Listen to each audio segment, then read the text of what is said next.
She got locked out. He opened the door and stepped back. "You can come in now." She looked up at him, surprised. This wasn't how this story was supposed to go.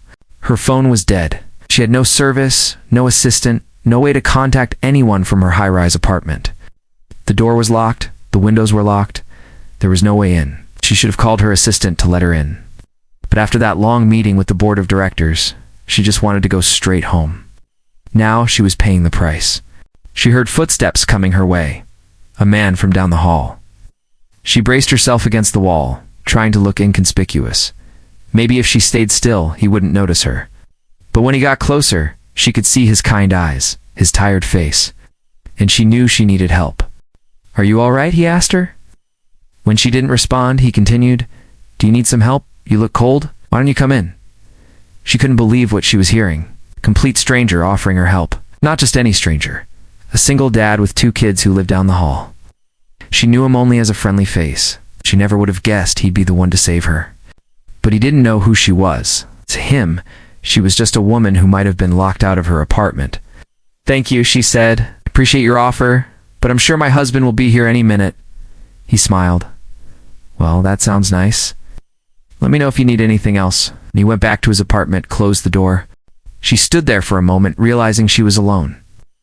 She was really alone. She took a deep breath and walked to the other side of the glass door. She knocked again. "Hello?" she said. Hi. I'm sorry to bother you, but I left my phone in my apartment, and I don't have a way to call my husband. Do you have a phone I could use?" He looked at her kindly. "Of course. Come in." He showed her his humble apartment, everything neat and tidy. It was obvious how hard he worked to take care of his 2 kids. The couch was covered with blankets, probably to protect it from the kids. But they were asleep now. The youngest in a crib, and the older one on the floor, dreaming away. "I'll just charge my phone," she said, looking around. "This is very nice," he shrugged. "It's a little messy, but it's home." While her phone charged, he made her tea. "Would you like something to eat?" he asked. "No, thank you." She looked at him, surprised. He had no idea who she was.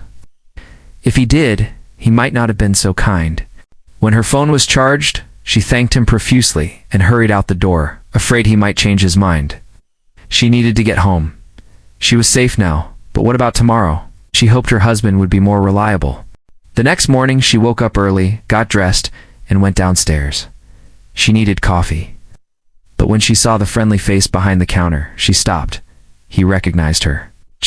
She could tell by the way he looked at her. Days went by. She started avoiding her old apartment building. She couldn't face the humiliation of being locked out again.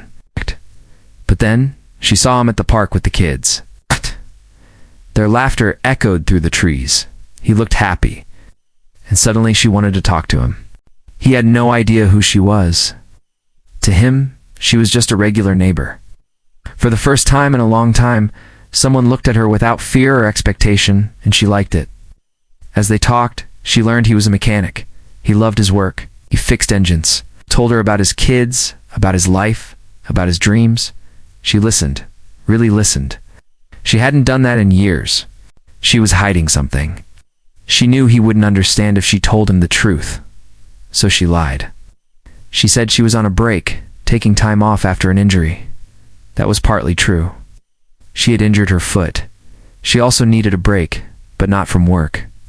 She was being forced to resign from the company she'd built from the ground up. Her business partners had betrayed her, taken advantage of her. She'd rather start over than sell her company to them. She was going into exile, starting over from scratch. No one knew, not even her husband. His life was so different from hers. He had struggles, yes, but he also had something she hadn't seen in a long time: hope. As she watched him play with his kids, she thought about her own life. All those years of working, all that money she'd spent on luxury items, it hadn't bought her happiness. She was lonely. She had no one. Then she remembered him. The man from the building across the street had no idea who she was. But when he offered her help, he didn't hesitate. His kindness had touched her. His smile had warmed her heart. A few days later, she received a call. It was him. His daughter had won a scholarship. He was so proud. He couldn't stop talking about it. She listened, really listened, and she knew exactly what she had to do. The next day, She visited him again, bringing boxes of toys for the kids. Then she pulled out a stack of papers. "Here, sign these," she said. "It'll help your daughter get into a good university." But he looked at her suspiciously. "What's the catch?" he asked. There was no catch. She was just being kind.